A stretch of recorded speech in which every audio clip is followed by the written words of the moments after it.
to collapsing the quantum wave function in Xinjiang in order to make the separate racial groups go into hate mode. And of course, it's no news to me, because this MI6 occult magus who trained me when I left university used to show me how to bring up the archetype of races, and then we could manipulate a specific race to cause changes in the race. So if you've got 1 billion people's worth of energy, you can call up the Hugas and say, kill Han Chinese, and then that archetype of those people causes those people to go around and knife and club to death the Han Chinese. And then, of course, you can get into the Han Chinese because there's a lot of Michael Jackson fans in China, so it's like a open port into their group mind. And then you can get the Han Chinese to say, kill Hugas. And if you've got 1 billion people, remember this Michael Jackson ritual has been going on ever since his death. It's been basically 1 billion people fixated to their telly. And remember, we had this massive outburst of violence in Xinjiang round about the preparation to and performance of the big memorial to the saint of pop, Michael Jackson, which had the big names like Mariah Carey and Puff Daddy, etc., plus the Jacksons and all the big black politicians, etc., at this memorial. So of course it would seem to a non-Illuminati like a coincidence that Xinjiang rioting on a massive scale suddenly took off around the Michael Jackson huge ritual on American and worldwide TV and on the internet. But of course, if you can think of that energy, if it's got the capability of changing reality, and you've got really evil Satanists in Britain and America, of course, because remember, America's housing the woman Huga who wants complete autonomy for Xinjiang. Well, remember like the British had the woman who wanted total takeover of Burma, and was married to an MI6 agent at Oxford, and now she's in jail because some CIA agent swam over to see her. So you can see it's the same old... What Americans don't know, Tim, is that you've got the Han Chinese, then you have the Muslims. The Hugas are Muslims. I understand. And you've got the woman Muslim who wants to take over Xinjiang for the Rothschilds in a country called America, which purportedly doesn't protect Muslim terrorists. And you've got in Britain Berezovsky, who runs the Chechen paedophile terrorist of Beslan, housed in Britain. So we've got the Muslim terrorists housed in America and Britain. It's amazing. Yeah, all right. Well, what we have in China now is a situation that is reportedly under control, a massive show of forces. 20,000 troops will bring it under control. That's right, it is. And everyone who apparently is guilty of murder, if they can find them, will be publicly executed. This is the word from the director. The Chinese don't mess around. When they go to put something down, they put it down.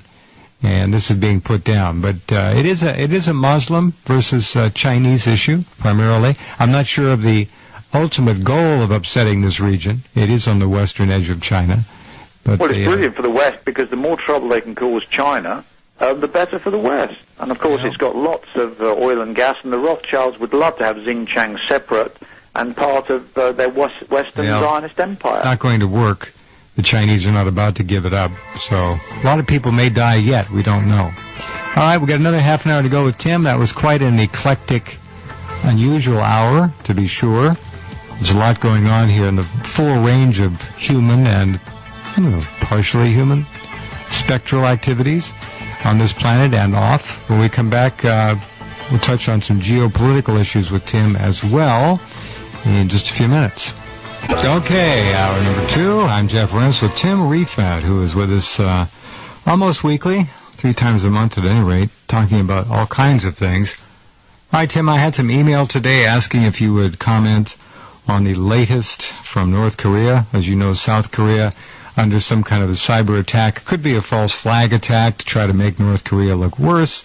We had the dear leader's son who spent a full week in Beijing with the North Korean top military leaders.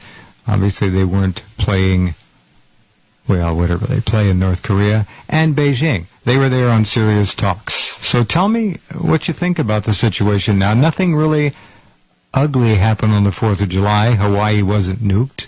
No cobalt was released on the western United States. So where are we there?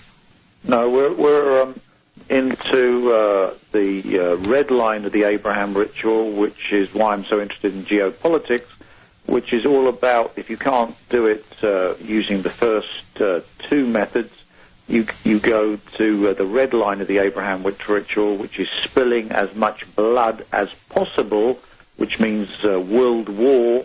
So you can think of World War II as the red line of the Abraham ritual. The Nazis had a red flag, the Japs had a red flag. And of course that means then that the Iranians are now the only way the West has of acting against Iran now is mass genocide of the Iranians. So because the first two methods failed, the Rothschilds gave the order to Netanyahu to attack Iran using nuclear weapons, and that's why the Saudis gave the green light for the Israeli Air Force to overfly Saudi Arabia and then bomb as many targets in Iran with the nuclear bunker busters, which the USA has given to Israel for free.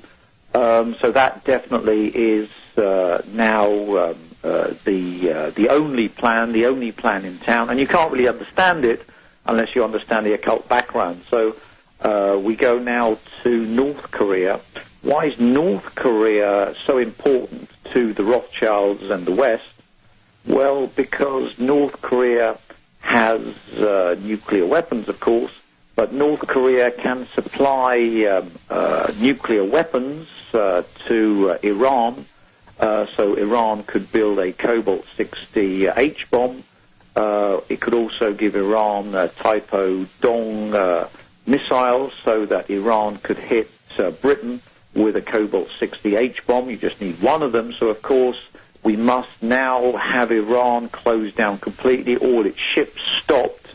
And, of course, we have North Korea has nuclear reactors, which, of course, you put cobalt into the reactor, you get that Cobalt-60, and then you can give Cobalt-60 Amalek to the Iranian Revolutionary Guard, who then just needs to have a little lead canister of this stuff, 50,000 of them, spreading it across the West, would give you the most awesome Cobalt-60 well, they're going to need bomb.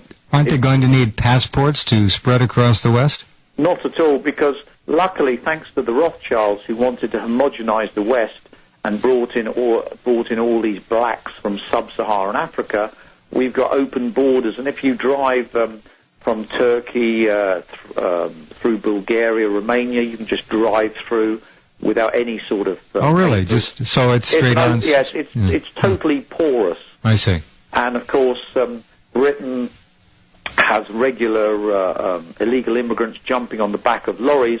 So if you've got these Muslims jumping on the back of lorries, they just get kicked off if they're found. No one searches them, of course, because they're just migrants in a huge camp next to the Channel Tunnel. And, of course, the French now have been told by the UN to have a proper refugee camp. It was basically there's a giant ghetto on the French side of the Channel Tunnel, and they keep jumping on lorries, and most of them are found.